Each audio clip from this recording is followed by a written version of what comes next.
Alhamdulillah hamdan katsiran tayyiban mubarakan hamdan katsiran la yuhsha hamdan yadumu wa yabqa. Asyhadu an la ilaha illallah wahdahu la syarika lahu rabbul ardi was sama wa asyhadu anna sayyidana Muhammadan abduhu wa rasuluhul murtadha. Allahumma salli wa sallim wa barik ala sayyidina wa maulana Muhammadin khairil wara wa ala alihi wa ashabihi wa man ihtada. Amma ba'du. Segala puji milik Allah, Zat yang telah menciptakan kita semua, Zat yang telah memberikan banyak kenikmatan kepada kita, Zat yang telah memberikan kehidupan kita, kehidupan yang penuh dengan kebaikan, sehingga hidup dan hidup kita menjadi barokah. Salawat beserta salam semoga tetap tercurah limpahkan kehadiran baginda Rasul Muhammad sallallahu alaihi wasallam kepada para keluarganya, para sahabatnya, para zuriyahnya, serta kita selaku umatnya. Hadirin para pecinta Nabi sallallahu alaihi wasallam, al-hadits rabi asyar, hadis yang ke-14 dari Arba'in Nawawiyah. Hadis ini bercerita tentang 3 orang yang halal darahnya. An ibni Mas'ud radhiyallahu anhu qala Rasulullah sallallahu alaihi wasallam la yahillu damu mir'in muslimin illa bi ihdatsa salat athayyibu zani wa nafsu bi nafsi wa tariku lidinihil mufariqu lil jamaah. Rawahul Bukhari wa Muslim.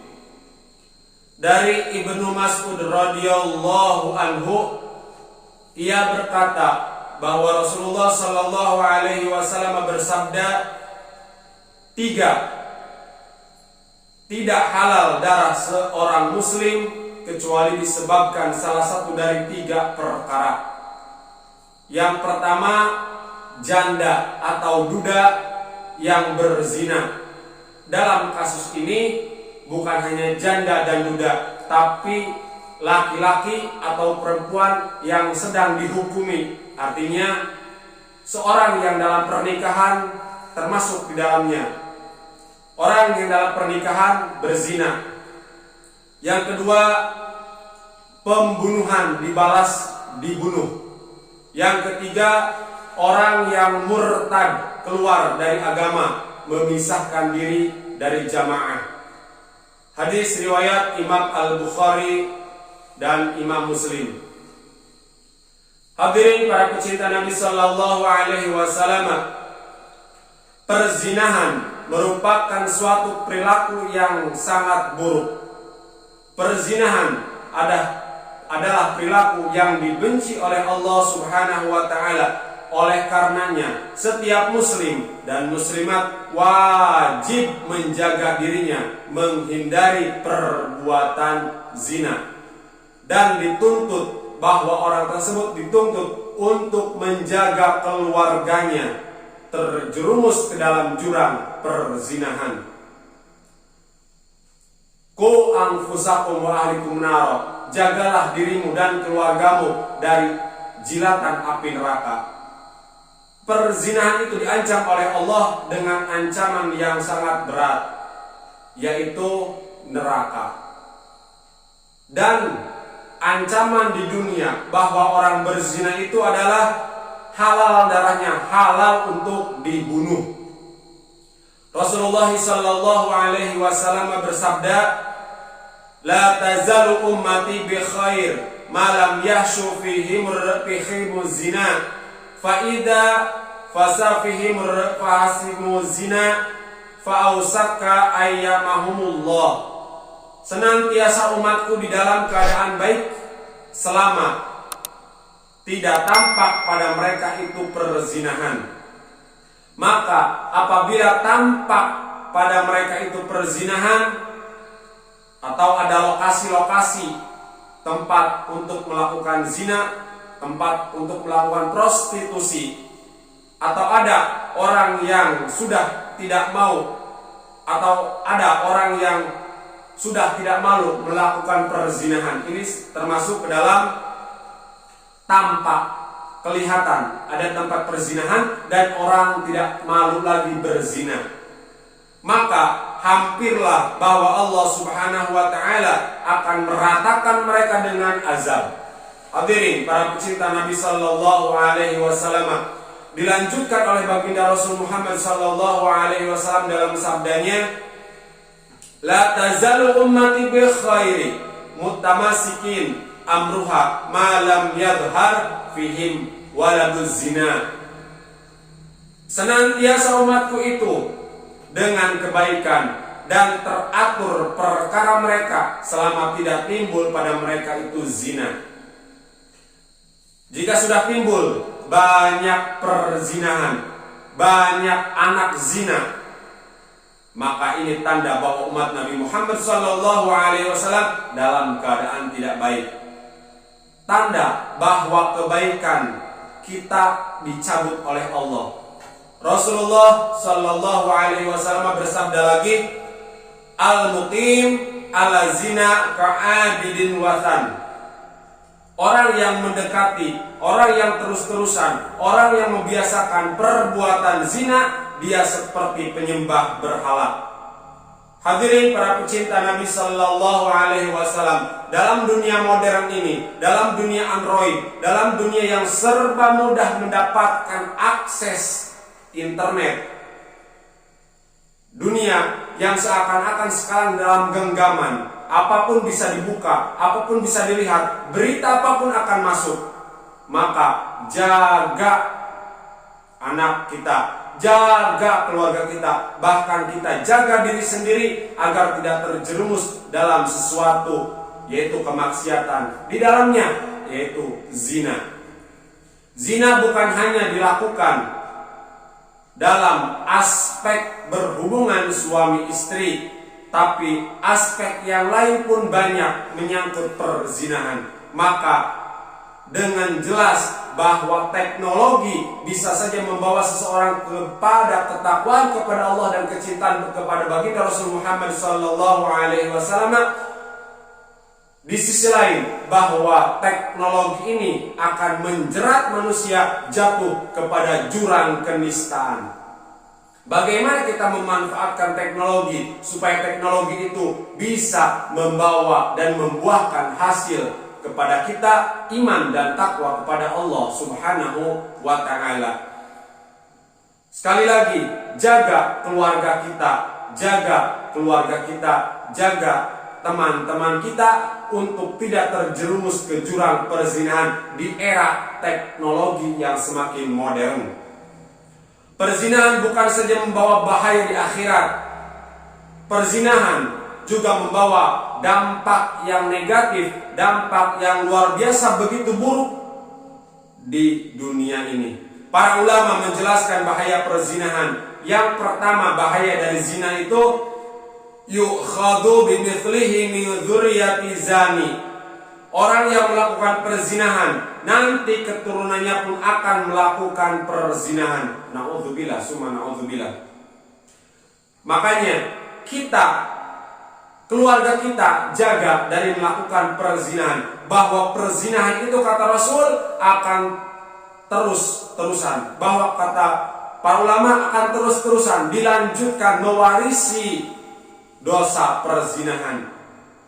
Orang tuanya berzina, anaknya pun akan berzina, keturunannya pun akan berzina. Na'udzubillah, summa na'udzubillah. Rasulullah sallallahu alaihi wasallam bersabda, min zana dzunniyabi. Barang siapa berzina, dia akan dizinahi. Dizina di sini maksudnya ketika seorang laki-laki, seorang suami, seorang bapak berzina, maka ketahuilah istrinya akan dizinahi oleh orang, anaknya akan dizinahi oleh orang lain, keturunannya akan dizinahi oleh orang lain. Maka perzinahan ini dampaknya sangat buruk.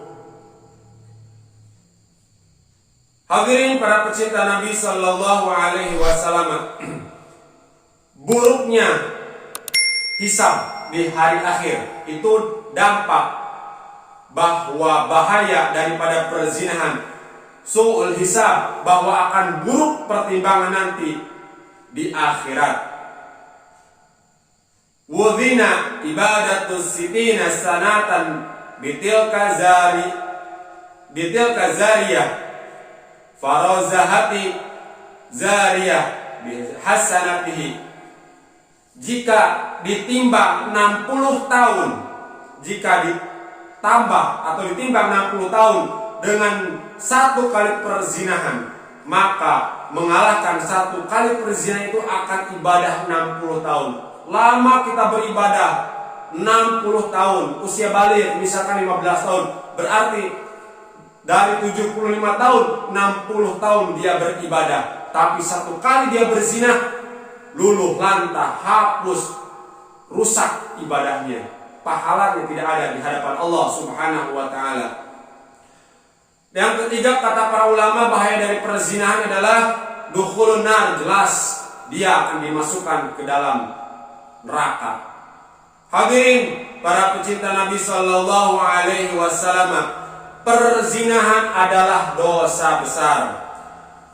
Lebih besar lagi ketika perzinahan itu dilakukan di bulan-bulan yang suci, seperti bulan Muharram. Dia berzina di bulan Muharram, zina sudah besar dosanya, ditambah di bulan yang suci, bulan yang dimuliakan oleh Allah, Muharram.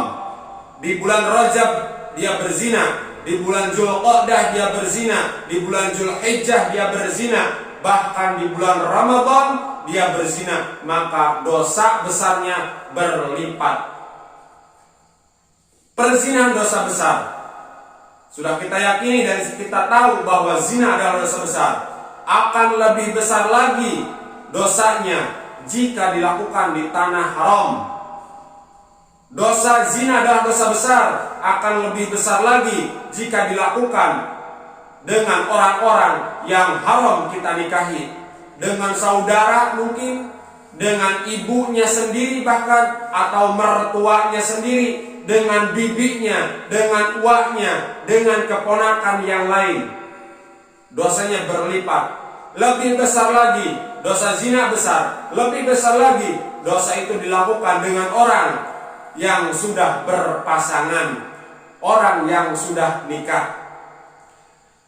Hadirin para pecinta Nabi Sallallahu Alaihi Wasallam, Imam Az-Zahabi menyebutkan hadis baginda Rasul Muhammad Sallallahu Alaihi Wasallam, innama zana bimra'atin kanat mutazawijuh, kanat 'alaiha wa 'alaihi fil qabri nisfu adzabi hadhil ummah. Barang siapa yang berzina atas perempuan yang bersuami, si laki-laki berzina dengan perempuan yang punya suami, maka atas perempuan itu dan atas laki-laki itu disiksa 10 azab, disiksa dengan separuh azab umat Nabi Muhammad Sallallahu Alaihi Wasallam. Hadirin para pecinta Nabi Sallallahu Alaihi Wasallam, bayangkan seandainya saja, seandainya umat Nabi Muhammad hanya 10 orang. Ini berandai supaya kita mudah menghitungnya. Andai 10 orang umat Nabi Muhammad, dosa siksaan 5 orang ditimpakan kepada orang yang berzina. Kenyataannya bahwa umat Nabi Muhammad Sallallahu Alaihi Wasallam sangat banyak, setengah daripada siksa umat Nabi Muhammad secara keseluruhan disiksakan kepada orang yang berzina yang sudah mempunyai pasangan masing-masing. Ibnu Hajar Al-Haytami mengatakan, wa man mata min ghairi hadin wala taubatin khudhiba finnar bisiliyatin finnar. Barang siapa yang mati, sementara orang yang mati ini orang yang pernah melakukan zina, tapi orang yang mati dan melakukan zina ini belum mengalami peradilan di dunia, belum menjalani hukuman di dunia ini secara hukum Islam, dan dia belum bertobat kepada Allah, dia pasti akan diazab dalam api neraka. Hadirin para pecinta Nabi Sallallahu Alaihi Wasallam, jika seseorang berzina dan di dunia ini sudah merasakan hukuman apa? Rajam. Rajam itu bagaimana? Dikubur setengah badan, dikubur sampai kepada leher dan dilempari dengan batu sampai meninggal. Jika orang ini pernah di dunianya dirajam karena dia berzina, dia akan selamat dari siksa api neraka. Dan atau dia bertobat kepada Allah dan tobatnya diterima oleh Allah Subhanahu wa ta'ala. Hadirin para pecinta Nabi Sallallahu Alaihi Wasallam. Oke, baik. Jika seseorang dirajam sampai mati, dirajam sampai meninggal dengan dilempari batu, si orang yang berzina di akhirat tidak akan disiksa lagi oleh Allah. Tapi cara yang kedua, bertaubat kepada Allah. Syaratnya apa? Tobatnya itu diterima oleh Allah. Tobat, tata cara tobatnya benar dan diterima oleh Allah. Itu perkara sulit, hadirin. Karena kita tidak tahu Allah menerima tobat dari zina kita atau Allah menolak tobat kita karena kita melakukan zina. Pernah suatu ketika di zaman Rasulullah Sallallahu Alaihi Wasallam, sahabat datang kepada Rasulullah. Dia tidak mau mengambil resiko di akhirat nanti. Sahabat ini pernah berzina dan datang kepada Rasul untuk minta pensucian diri. Orang tersebut siapa namanya? Ma'iz al-Aslami berkata kepada Rasul, "Tahhirni ya Rasulullah, faqad zanintu." Ya Rasulullah, sucikanlah diriku karena aku telah melakukan zina. Orang ini minta disucikan, minta diadili kepada Rasul. Akhirnya apa? Rasulullah Sallallahu Alaihi Wasallam memutuskan bahwa Ma'iz al-Aslami dihukum rajam sampai meninggal. Tapi Ma'iz akan selamat, tidak akan disiksa lagi di akhirat karena zinanya. Karena tidak mau mengambil resiko di akhirat. Di akhirat lebih kejam siksanya daripada hukum rajam di dunia ini. Makanya sekali-kali hadirin para pecinta Nabi Sallallahu Alaihi Wasallam, jika kita pernah melakukan zina, mending kita minta dirajam di dunia, dikubur setengah badan, dilempari dengan batu sampai meninggal, daripada kita disiksa di akhirat. Itu lebih ngeri, itu lebih kejam, itu lebih menyakitkan.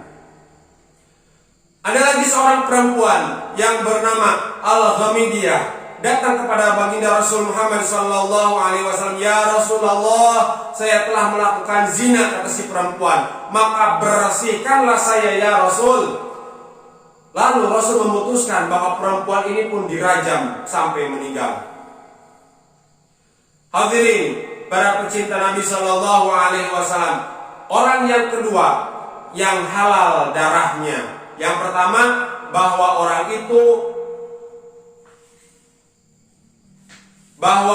yang pertama adalah orang yang melakukan perzinahan, baik dia janda, duda ataupun sedang berhukum, dalam arti sedang menikah. Orang yang kedua yang halal darahnya yaitu an-nafsu binafsi, membunuh dan wajib dibunuh. Membunuh hukumannya bunuh kembali.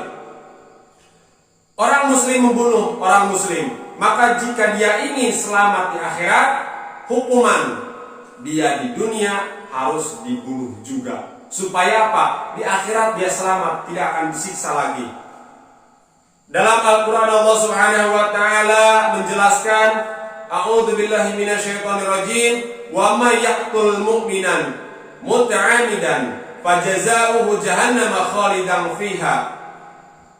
Siapa yang membunuh orang yang beriman dengan sengaja, orang yang membunuh secara berencana, dan balasannya jahanam dan kekal di dalamnya.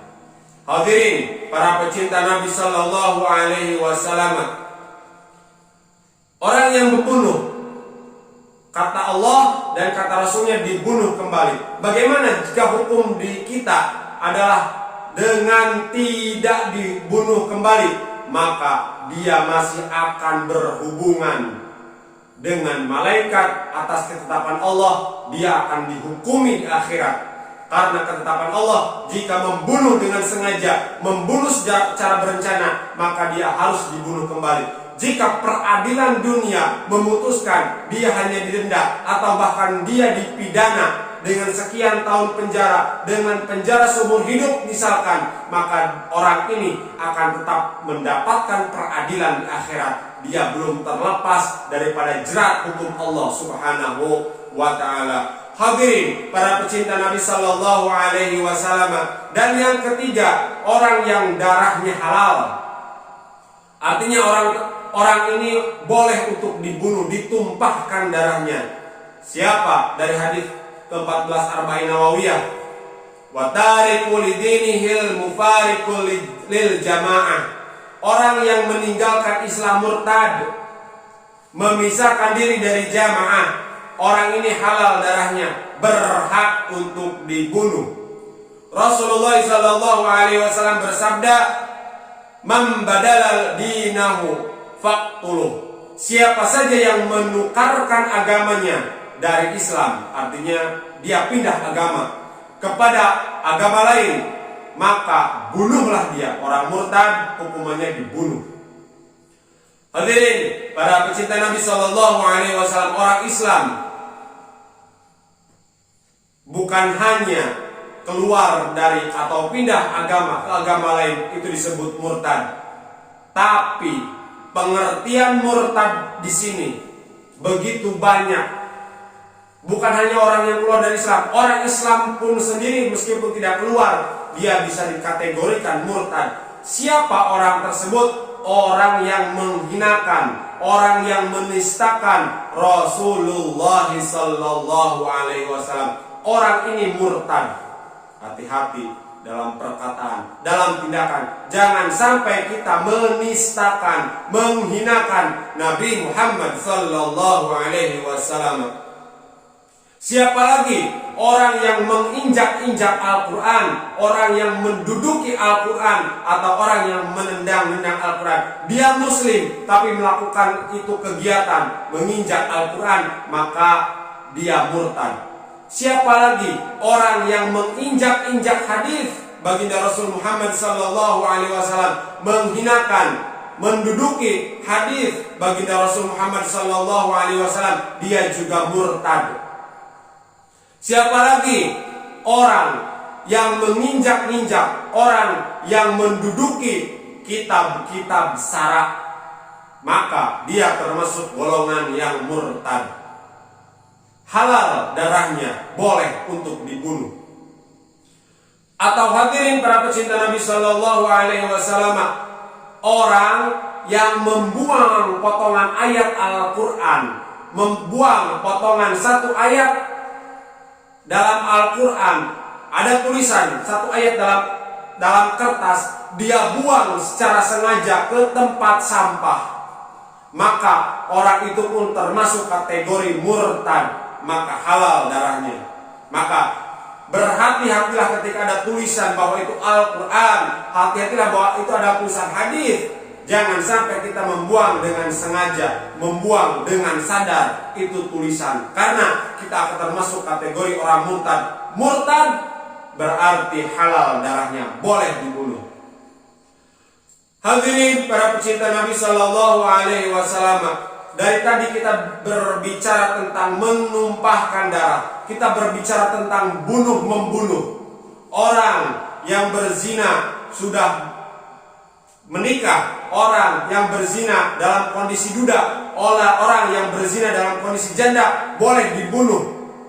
Orang yang membunuh boleh dibunuh. Orang yang murtad boleh dibunuh. Terus siapa yang harus membunuhnya? Siapa yang harus menghukum matinya? Dan siapa yang harus merajamnya? Setiap kita tidak boleh sengaja dia kelihatan berzina, kita ambil pisau, colek-colek perutnya, dibunuh, tidak boleh. Atau kita datang ke tempat prostitusi, membawa golok, disarabetan di gigi jangan berzina, tidak boleh, karena kita tidak punya kekuatan wewenang. Yang melakukan eksekusi pembunuhan ini, yang melakukan eksekusi hukum mati ini adalah pemerintah yang menggunakan undang-undang Islam. Jangan sampai salah sangka, jangan sampai gagal paham bahwa yang melakukannya, eksekutornya adalah pemerintah yang berwenang, yang menggunakan undang-undang Islam. Hadirin, para pecinta Nabi Shallallahu Alaihi Wasallam, hikmah daripada ini hadis yang ke-15. Hikmah daripada ini hadis yang ke-14, bahwa kita senantiasa jaga diri kita, jaga keluarga kita, jangan sampai terjerumus kepada jurang perzinahan. Yang kedua, jangan sesekali ada niatan, karena niat itu akan Allah kabulkan ketika niat itu bulat tekadnya untuk membunuh dengan sengaja. Yang ketiga, jangan sesekali kita teledor untuk sampai melakukan perbuatan menginjak-injak Al-Quran, menginjak-injak hadis baginda Rasul, menginjak-injak kitab syarat, atau kita hanya membuang serpihan potongan ayat dari Al-Quran, maka berhati-hatilah dengan hal-hal yang seperti itu, agar kita termasuk orang yang sempurna beriman kepada Allah Subhanahu wa Ta'ala. Mohon maaf al-fakir atas segala kekurangan dan kekhilafan. Terima kasih atas segala perhatian. Insyaallah kita lanjutkan hadis yang ke-15 dari Arba'in Nawawiyah. Wallahul muwaffiq ila aqwamit thoriq. Wassalamualaikum warahmatullahi wabarakatuh.